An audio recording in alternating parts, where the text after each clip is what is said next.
بسم اللہ الرحمن الرحیم۔ اللهم صل على سيدنا ومولانا محمد افضل صلواتك بعدد معلوماتك وبارك وسلم وصل عليه۔ بسم اللہ الرحمن الرحیم۔ عزیز طلباء کرام، امید ہے کہ انشاءاللہ العزیز آپ سب بخیر و عافیت ہوں گے۔ اللہ جل شانہ کے فضل و کرم سے جامع السنن الترمذی کہ ابواب البر والصلۃ عن رسول اللہ صلی اللہ علیہ وسلم کے ایک اور درس کے ساتھ آپ کی خدمت میں حاضر ہونے کا موقع ملا۔ بحمد اللہ تعالی آج ہمارا سبق نمبر 53 ہے، تو بڑھتے ہیں اپنے سبق کی طرف۔ باب ما جاء فی شفقت المسلم علی المسلم، یہ باب ہے ایک مسلمان کا دوسرے مسلمان پر شفقت کے بیان میں۔ وبه قال حدثنا عبید بن اسبات بن محمد القرشی قال حدثنا ابی عن هشام بن سعد عن زید بن اسلم عن ابی صالح عن ابی ہریرہ رضی اللہ تعالی عنہ قال، ہمیں روایت کی عبید بن اسبات بن محمد قرشی نے، انہوں نے روایت کی ابو سے، انہوں نے ہشام ابن سعد سے، انہوں نے زید ابن اسلم سے، انہوں نے ابو صالح سے، اور انہوں نے حضرت ابو ہریرہ رضی اللہ تعالی عنہ سے کہ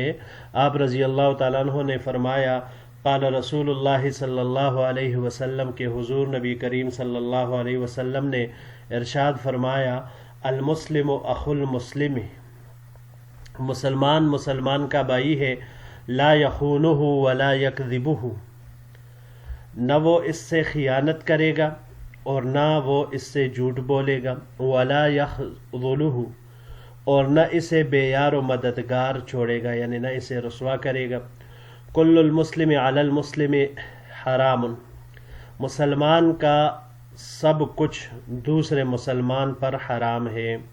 عرضہ و مالہ و دمہ،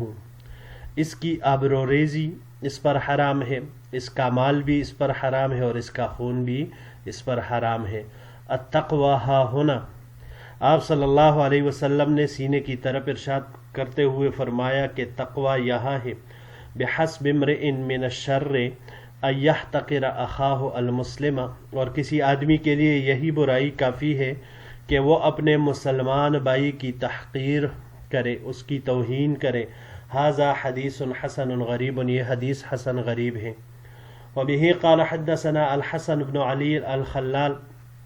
وغیر واحد قالوا حدثنا ابو اسامہ عن برید ابن عبداللہ ابن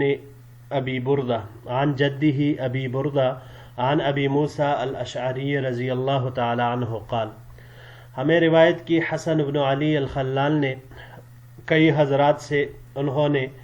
اسی طرح وقالو، یہ تمام حضرات فرماتے ہیں کہ ہمیں روایت کی ابو اسامہ نے، انہوں نے برید ابن عبداللہ ابن ابو بردہ سے، انہوں نے اپنے دادا یعنی ابو بردہ سے نقل کی۔ ابو بردہ فرماتے ہیں انہوں نے حضرت ابو موسیٰ اشعری رضی اللہ تعالیٰ عنہ سے روایت نقل کی۔ حضرت ابو موسیٰ اشعری رضی اللہ عنہ فرماتے ہیں، قال رسول اللہ صلی اللہ علیہ وسلم کہ حضور نبی کریم صلی اللہ علیہ وسلم نے ارشاد فرمایا، المؤمن للمؤمن کالبنیان یشد بعضہ بعضا، کہ ایک مومن دوسرے مومن کے لیے ایک عمارت کی بنیاد کی طرح ہے کہ اس عمارت کا بعض حصہ دوسرے بعض حصوں کو مضبوط کرتا ہے، یعنی ایک دوسرے کے ساتھ وہ مربوط ہوتا ہے، ایک حصہ دوسرے کو تقویت دیتا ہے۔ ھذا حدیث صحیح، یہ حدیث صحیح ہے۔ وفی الباب عن علی و ابی ایوب، اس باب میں حضرت علی اور ابو ایوب رضی اللہ تعالی عنہما سے بھی روایات مروی ہیں۔ وبه قال حدثنا احمد بن محمد قال حدثنا عبد الله ابن المبارك قال حدثنا يحيى ابن عبيد الله عن أبيه عن أبي هريرة رضي الله تعالى عنه قال، ہمیں روایت کی احمد ابن محمد نے، انہوں نے روایت کی عبداللہ ابن مبارک سے، انہوں نے روایت کی یحییٰ ابن عبید اللہ سے، انہوں نے اپنے والد مکرم سے، انہوں نے حضرت ابو ہریرہ رضی اللہ تعالی عنہ سے کہ آپ رضی اللہ عنہ نے فرمایا، قال رسول اللہ صلی اللہ علیہ وسلم کے حضور نبی کریم صلی اللہ علیہ وسلم نے ارشاد فرمایا، ان احدکم مرآۃ اخیہ فان رآ بہ اذی فلیمتہ عنہ، کہ تم میں سے ہر ایک اپنے دوسرے بھائی کا، مسلمان بھائی کا شیشہ ہے، آئینہ ہے، فإن رأى به اذن، پس اگر اس میں کوئی کمی دیکھے، فلیمتہ عنہ، تو چاہیے اسے کہ دور کر دے اس سے۔ ویحییٰ ابن عبید اللہ ضعفہ شعبۃ وفی الباب عن انس، اور یحییٰ ابن عبید اللہ اس کی تضعیف کی ہے شعبہ نے، اور اس باب میں حضرت انس رضی اللہ تعالیٰ عنہ سے بھی روایت مروی ہے۔ جی عزیز طلباء کرام، اس باب میں حضور نبی کریم صلی اللہ علیہ وسلم ایک خاص رحمت اور شفقت بیان فرما رہے ہیں،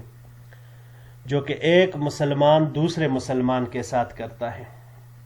اور اس قسم کا خلوص اور وفاداری یہ مسلمان کے ساتھ خاص ہے، ایسا غیر مسلم کے ساتھ کرنا پھر صحیح نہیں ہے۔ المسلم اخو المسلم، پہلی روایت میں آیا، اخوت اسلامی اسے کہا جاتا ہے، کہ مسلمان کو مسلمان کا بھائی قرار دیا آپ صلی اللہ علیہ وسلم نے۔ انما المؤمنون اخوہ، قرآن کریم میں بھی ہے۔ اس تعلیم کی بنا پر مسلمانوں کے لیے آپس میں معاملات اور معاشرت بھائیوں کی طرح وہ کرنی چاہیے، اور ایک دوسرے کے ساتھ رحمت، شفقت اور نرمی کا برتاؤ کرنا چاہیے، نیکی کے کاموں میں ایک دوسرے کے ممد اور معاون پورے خلوص اور خیر خواہی سے ہونا چاہیے۔ لا یخونہ، روایت میں پہلی چیز جو آپ صلی اللہ علیہ وسلم نے اخوت کے بعد فرمائی وہ یہ ہے کہ مسلمان دوسرے مسلمان کے ساتھ خیانت نہیں کرے گا۔ یہ لا یخونہ یہ صیغہ خبر کا ہے، لیکن معنی انشاء ہے، یعنی کوئی مسلمان اپنے مسلمان بھائی کے ساتھ کسی قسم کی خیانت نہ کرے، کیونکہ خیانت کئی طرح کی ہوتی ہے۔ پہلی خیانت یہ کہ کسی کے پاس امانت رکھوا دے ایک مسلمان دوسرے کے پاس، تو اس کو اسی طرح واپس کرنا، یہ امانت ادا کرنا کہلاتا ہے، اور اس میں کسی قسم کی کمی بیشی کرنا، تبدل کرنا، تو یہ خیانت کہلاتا ہے۔ دوسری قسم جیسے حدیث میں آیا ہے، المجالس بالامانہ، مجلس کی باتیں یہ امانت ہوتی ہے، تو ایک آدمی ایک مجلس میں جو باتیں کرتا ہے وہ دوسری مجلس میں وہ کرنا پسند نہیں کرتا، اس لیے یہاں پر کرتا ہے، تو اب ان باتوں کو جنہیں وہ کسی اور مجلس میں دہرانا پسند نہیں کرتا، ان باتوں کو کسی دوسرے کے سامنے دہرانا اور اس کا ذکر کرنا، یہ بھی خیانت کہلاتا ہے۔ تیسری قسم، مسلمان جب کسی دوسرے مسلمان سے کسی کام کے متعلق مشورہ طلب کرے تو جس سے مشورہ طلب کیا گیا ہے اس کے ذمے لازم ہے کہ وہ اس کو ایسا مشورہ دے جو کہ اس کے خیال میں اس مسلمان کے لیے بہت ہی نفع بخش ہوگا۔ المستشار مؤتمن، حدیث مبارک میں جو آیا ہے کہ جس سے مشورہ لیا جائے وہ امین ہوگا، امانت والا، یعنی اس پر اعتماد کیا گیا ہے، اس بندے نے اس کو اتنا وہ عزت دی، تو اس کو چاہیے کہ جس طرح اس پر اعتماد کیا گیا ہے اسی طرح وہ بھی اس اعتماد پر پورا اترے اور اس کو صحیح مشورے سے نوازے۔ تو کسی کو غلط مشورہ دینا یہ بھی اس کے ساتھ خیانت ہو گئی۔ اور چوتھی قسم، حکومتی مناصب، جس منصبوں پر یہ وزراء، وزیر اعظم، صدر، ناظم، کونسلر، یہ جو بھی جتنے بھی ہوتے ہیں یہ تمام قومی امانتیں ہیں، حکومتی مناصب یہ بھی امانت ہے، تو ان سے اس بارے میں پوچھ ہوگی۔ لہذا جس کسی کو ان مناصب کے اوپر تقرریوں کا اختیار ہے تو اس کا فرض ہے کہ کسی بھی منصب پر ایسے شخص کو مقرر نہ کرے کہ جو اس کا اہل نہ ہو، بلکہ ان کو لائے جو اس منصب کا اہل ہو، کیونکہ جب اہل ہوگا تو پھر اس سے خیر پھیلے گا، لیکن جب نہ اہل ہوگا تو پھر وہ خیر کے بجائے صرف شر ہی اس سے پھیلے گا۔ جیسے حدیث مبارک میں آتا ہے، آپ صلی اللہ علیہ وسلم نے ارشاد فرمایا، اذا وسد الامر الى غیر اہلہ فانتظر الساعہ، جب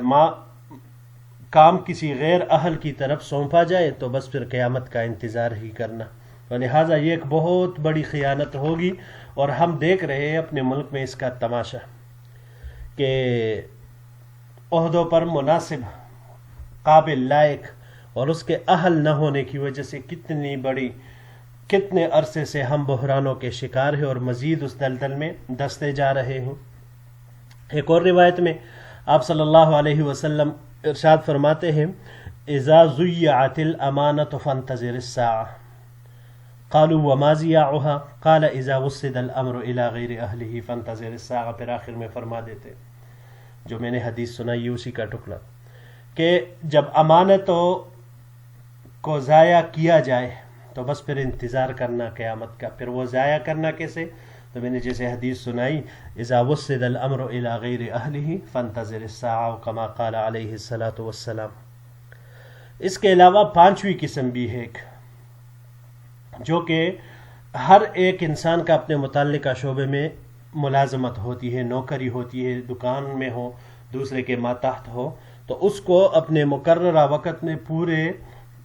جانفشانی کے ساتھ پورا کرنا، یہ ایک امانت ہے۔ اور اس میں کوتاہی کرنا، تاخیر سے جانا، وقت سے پہلے آنا، یہ چیزیں ایسی ہے کہ جو پھر خیانت کہلاتی ہے۔ اور اسی سے یہ بات بھی ہمیں معلوم ہوتی ہے کہ ووٹ یہ بھی ایک امانت ہے، کیونکہ جب کسی عہدے پر کسی شخص کو مقرر کرنے کا اختیار امیر کے پاس ہو تو جس طرح امیر کے حق میں یہ امانت ہے، تو اسی طرح اگر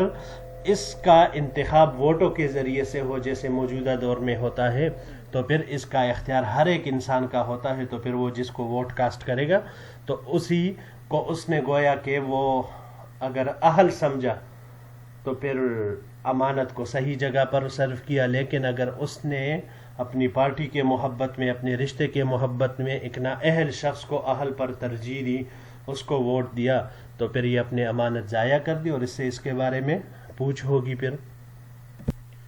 یہ دوسری روایت میں حضور نبی کریم صلی اللہ علیہ وسلم نے مومنین مسلمانوں کی تشبیہ عمارت کے ساتھ دی، المؤمن للمؤمن کالبنیان یشد بعضہ بعضا، یعنی مومن کے لیے عمارت کی طرح ہوتا ہے جس کا ایک حصہ دوسرے کو، بعض حصہ بعض کو مضبوط کر دیتا ہے۔ تو اس حدیث میں حضور نبی کریم صلی اللہ علیہ وسلم نے مسلمانوں کے باہمی اتفاق، اتحاد اور آپس میں ایک دوسرے سے تعاون اور ہر کار خیر میں ایک دوسرے کی مدد کرنے پر زور ایک مثال سے اس کی توضیح کی ہے کہ جس طرح ایک عمارت جو کہ متفرق اجزاء جیسے اینٹ ہوتی ہے، وہ سیمنٹ ہوتا ہے، ریت، اس میں بہت ساری چیزیں اس میں ہوتی ہے، تو پھر وہ ایک دوسرے کو برداشت کر کے تحمل اور بردباری کا مظاہرہ کرتے ہیں،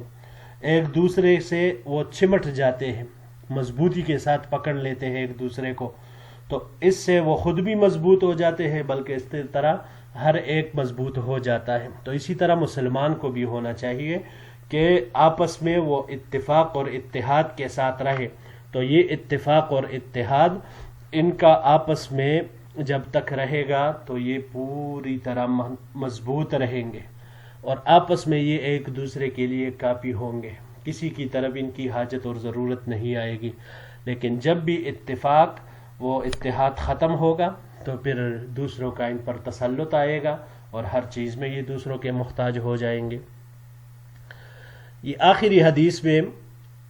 حضور نبی کریم صلی اللہ علیہ وسلم نے ارشاد فرمایا ان احدکم مرآۃ اخیہ، کہ ایک مسلمان تم میں سے اپنے دوسرے مسلمان بھائی کا آئینہ ہے، فَإِنْ رَأَى بِهِ أَذًى فَلْيُمِطْهُ عَنْهُ، بس اگر اس نے اس دوسرے مسلمان میں کوئی تکلیف دہ چیز دیکھی، اذن کوئی تکلیف دہ چیز، عمل، تو وہ اس چیز کو اس سے دور کرے۔ اب یہاں پر حضور نبی کریم صلی اللہ علیہ وسلم نے مومنین کی تشبیہ آئینے کے ساتھ دی ہے، تو اس میں کیا حکمتیں ہیں؟ اس کے بہت سارے فائدے ہیں، حکمتیں ہیں۔ نمبر ایک دیکھیں، آئینہ اپنا کام حقیقت نمائی میں کسی سے وہ دوستی یا دشمنی نہیں کرتا، بلکہ جو جیسا ہوتا ہے وہ اسی طرح اس کا عکس دکھاتا ہے۔ تو جو شخص جس طرح ہوگا آئینہ میں اس کا عکس اسی طرح ہی وہ نظر آتا ہے کہ جس طرح وہ حقیقت میں ہوتا ہے. یعنی اگر مثال کے طور پر آپ لے لیں چہرہ صاف ہو، اس میں کوئی عیب نہ ہو، تو آئینے میں دیکھنے سے وہ اسی طرح ہی نظر آئے گا. یہ نہیں ہے کہ آئینے میں وہ عیب دار نظر آئے گا، بلکہ اسی طرح صاف ہی دکھائی دے گا. دوسرا یہ، اگر اس میں کوئی عیب ہو تو پھر آئینہ اس کو چھپاتا بھی نہیں ہے. اس کے چہرے پہ کوئی لکیر ہے، زخم کا نشان ہے، تو یہ نہیں ہے کہ یہ آئینے میں دیکھے گا تو آئینے میں اس کا چہرہ بالکل صاف ستھرا ہوگا. نہ، بالکل جس طرح میل کچیل ہو، زخم ہو یا دوسری کوئی عیب ہو تو وہ اس کے چہرے پر، بدن کے دوسرے اعضاء پر بھی اس کو اسی طرح دکھائی دے گا جس طرح حقیقت میں ہوتا ہے، تو آئینے میں بھی وہ وہی دکھائی دے گا. تیسری حکمت اس میں یہ ہے کہ آئینہ جب کسی کو اس کا عیب دکھاتا ہے تو صرف اسی دیکھنے والے کو دکھاتا ہے، پوری دنیا میں اعلان نہیں کرتا، کسی اور پر یہ ظاہر نہیں کرتا، چیختا چلاتا بھی نہیں، بلکہ خاموشی کے ساتھ دکھا دیتا ہے. تو مسلمان بھی اگر کسی دوسرے مسلمان میں کوئی عیب دیکھے تو خاموشی کے ساتھ اس کی اصلاح کرے، اس سے اس کو ختم کرے، بلکہ اس کے اوپر ڈنڈورا پیٹنے کی ضرورت نہیں ہوتی، اور یہی کمال ہوتا ہے. تو لہٰذا جب پتہ چلا کہ بھائی آئینہ اس طرح حقیقت نمائی کرتا ہے، تو پھر لازم ہے کہ جس شخص کو آئینہ اس کے چہرے میں کوئی عیب دکھائے وہ اس عیب کے ختم کرنے کے لیے فکر مند ہو جائے، نہ کہ یہ کہ وہ یہ سمجھے کہ بھائی یہ آئینہ اس نے میرے ساتھ زیادتی کی اور وہ آئینے کے ساتھ دشمنی کرنے لگتا ہے. تو کسی مسلمان نے دوسرے کو بطور اصلاح، بطور اخوت اسلامی، بھائی اشارے کہ اس نے کہا کہ بھائی آپ کے اندر یہ عمل پایا جا رہا ہے اور یہ آپ کے شان کے مناسب نہیں، مسلمان کے شان کے مناسب نہیں، لہٰذا اس کو ترک کرے. تو اس کو یہ نہیں کرنا چاہیے کہ بھائی اس نے مجھے میرے عیب کیوں دکھائے، وہ اس کے ساتھ دشمنی کرنے لگتا ہے، اللہ معاف کرے جیسے آج کل کے دور میں ہو رہا ہے. نہیں، بلکہ بھائی آپ کو اس کا شکر گزار ہونا چاہیے کہ آپ نے میری فکر کی، آپ نے میرے آخرت کے بارے میں سوچا، دنیا میں مجھے شرم سے بچانے کے لیے آپ نے میرے بارے میں سوچا. اس کو جزاک اللہ کہنا چاہیے، اس کے لیے دعا گو رہنا چاہیے، اور اسی طرح اس کے ساتھ خیرخواہی کا معاملہ بھی کرنا چاہیے کہ جس طرح وہ اس مسلمان کے ساتھ ہے. لیکن آج کل معاملہ بالکل برعکس چل رہا ہے کہ بطور اصلاح اگر آپ کسی کو کچھ کہتے ہیں تو آگے سے وہ آپ کو 10 باتیں مزید سنائے گا اور الٹا آپ میں عیب جوئی کرے گا. تو بہرحال مسلمان کا کام یہی ہے. اللہ جل شانہ ہم سب کو آپ صلی اللہ علیہ وسلم کے ان فرامین مبارکہ پر صحیح معنوں میں عمل کرنے اور